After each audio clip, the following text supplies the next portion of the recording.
ఉన్న వాళ్ళెవరూ కూడా నన్నొక నీడ వెంటాడుతుందని నేనెంత చెప్పినా నమ్మడం లేదు. కాని మీరు నా గురించి నేనేం చెప్పకుండానే నా పరిస్థితిని అర్థం చేసుకున్నారు. చూడమ్మా, కళ్లతో మనుషుల్ని చూడగలం కాని ఆత్మల్ని చూడలేం. నువ్వేదైతే నీడనుకుంటున్నావో అది నీడ కాదు, ఆత్మ. అది నీ వెనకాలే తిరుగుతోందంటే నీ వల్ల ఏదో పొరపాటు జరుగుంటుంది.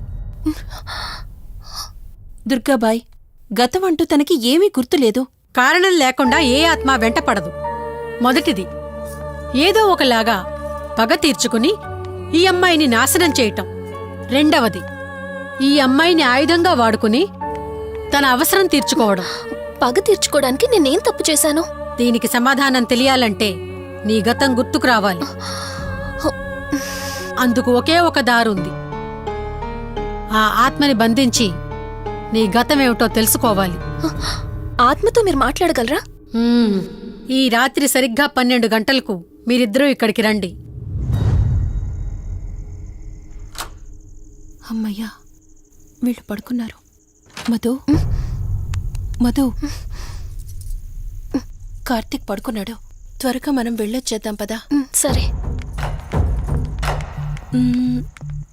అవును, ఈ టైంలో ఆటోలు దొరకవు. కార్తీక్ కార్లో వెళ్ళి రావచ్చు. నాకేమో డ్రైవింగ్ రాదు. ఇప్పుడెలా? సంపు, అసంపు, సంపు. ఈ వాయిస్ ఏంటి ఇంత సెక్సీగా ఉంది?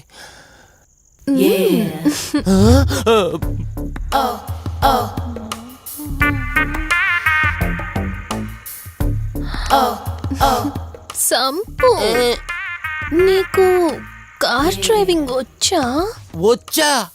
వచ్చు.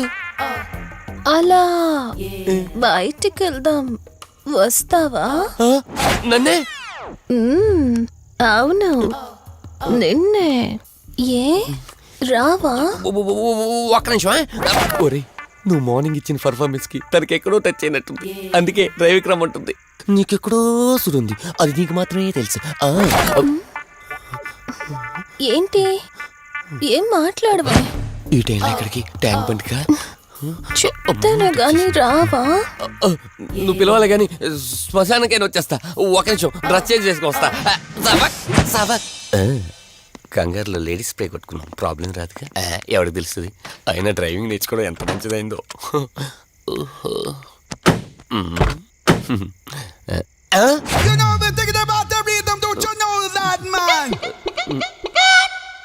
నువ్వు ముందుకు వచ్చి కూర్చోవచ్చు. ఇదిగో పోనీ. సెక్సీ వాయిస్ తో పిలిస్తే లాంగ్ డ్రైవ్ కనుక్కున్నాను.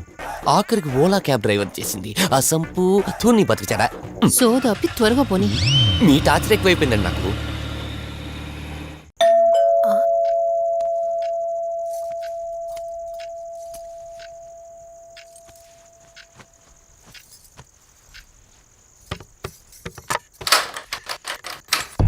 ఈవిడేంటి శివగామిలా ఉంది? పొద్దున్న 2 వచ్చారు, కూడా నీడని తెచ్చారు. ఇప్పుడు 3 వచ్చారు. వీడెవడు? అసంపు. మీరు లోపలికి రండి. ఇట్ట ఇట్ట అనుకుంటే వెళ్తుందేంటి? మేమెందుకు వస్తాం? అక్కడ కూర్చొని చూస్తాం. ఎవరు అక్కడ?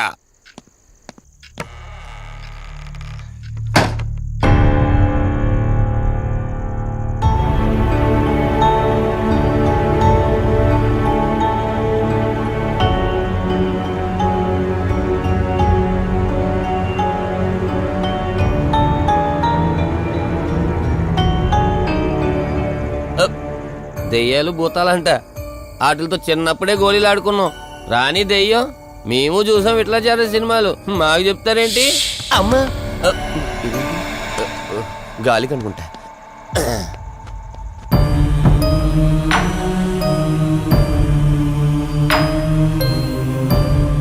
అయ్య బాబా, వీళ్ళ ఆడోళ్ళు కాబట్టి భయపడుతున్నారు. మనం ఎందుకు భయపడతాం? ఒకవేళ దెయ్యం వస్తే దానికి మత్తు ఇంజెక్షన్ ఇచ్చి ఆపరేషన్ చేశాననుకోండి, గజ్జిద్దరు దాతావరం మొత్తం దొబ్బేయాలి. విన్నారా వీళ్ళు? విన్నా మనల్ని ఏమంటారులే.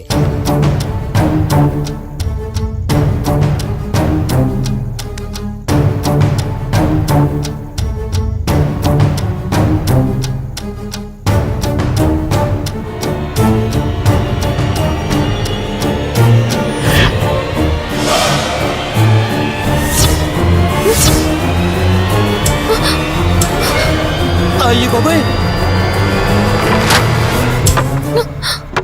తల్లి తల్లి తల్లి అమ్మ తల్లి తల్లి తల్లి తల్లి దుర్గాబాయ్, తల్లి కవిత కళ్ళేదు.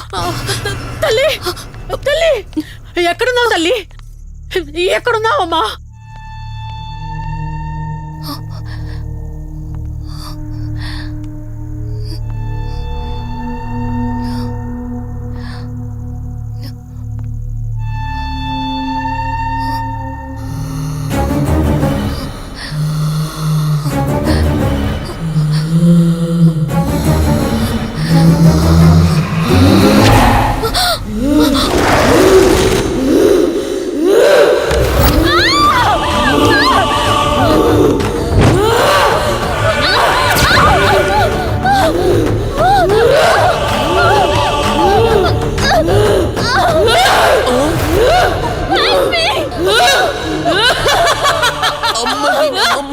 దెయ్యాలున్నాయి, మనం ఇక్కడి నుంచి ఎస్కేప్ అయిపోవాలి.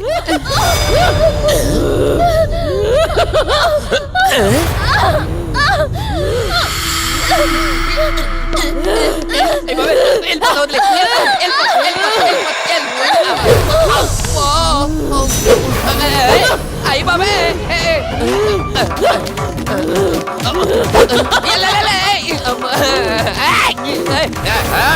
ఎవర్రా సంపో వెళ్ళిపోతున్నా. వెళ్తున్నా అని చెప్పాను కదా, వెళ్తున్నా. ఇటు వచ్చావా? వెళ్తున్నాను. ఆ సంపు నువ్వు చెప్పురా.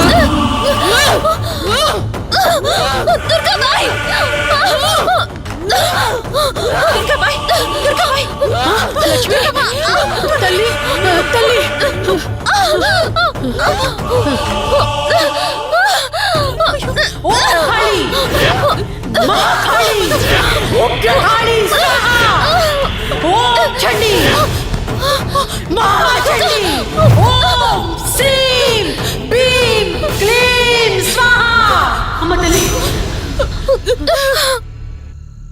తల్లి నీకేం కాలేదు కదమ్మా? ఏం కాలేదు కదమ్మా? నేను వచ్చేసాను, భయపడకమ్మా. ఏదో పీడకలంతే. లక్ష్మి, మొదటిసారి ఒక ఆత్మ నన్ను ఎదిరించి నా కూతురు శరీరంలోనే ప్రవేశించిందంటే అది మామూలు ఆత్మ కాదు.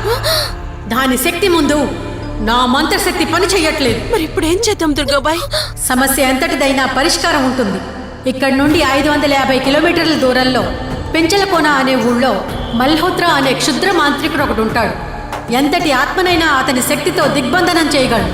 మీరు సరే అంటే మిమ్మల్ని అక్కడికి తీసుకుని వెళ్తాను. నువ్వు చెప్పేది వింటుంటే చిన్నప్పుడు మా అమ్మమ్మ చెప్పిన చందమామ కథలా ఉంది. అయినా నిన్ను అలాంటి చోటికి తీసుకెళ్లేందుకు మా వదిన అనాలి. మధు, మనం ఉన్నది 21st సెంచరీలో. ఈ కాలంలో కూడా దయ్యాలు భూతాల్ని నమ్మటం ఏంటి? ఫూలిష్గా. నా కళ్ళతో చూశానని చెప్పినా నమ్మవేంటి? నేను హాస్పిటల్లో ఉండగా నన్ను ఒక నీడ వెంటాడుతోందని చెప్పాను. అది నీడ కాదు, ఆత్మ. దాని గొంతు నేను విన్నాను. నేను చెప్పేవన్నీ నీకు అబద్ధాలనిపించవచ్చు, కానీ దుర్గాబాయ్ దగ్గర చూసిన ప్రతిదీ నేను నమ్ముతున్నాను. డోంట్ బీ సిల్లీ మధు, మళ్ళీ మళ్ళీ అదే చెప్తావేంటి? ప్లీజ్ కార్తీక్, నేను భ్రమతో చెప్పట్లేదు. ఈ ఒక్కసారికి నన్ను నమ్ము. నేనేది అడిగినా కాదనకుండా చేశావు. ప్లీజ్ మల్హోత్రా దగ్గరికి వెళ్దాం. సరే, నాకు నమ్మకం లేకపోయినా నీకోసం వస్తున్నా. కేవలం నీకోసం.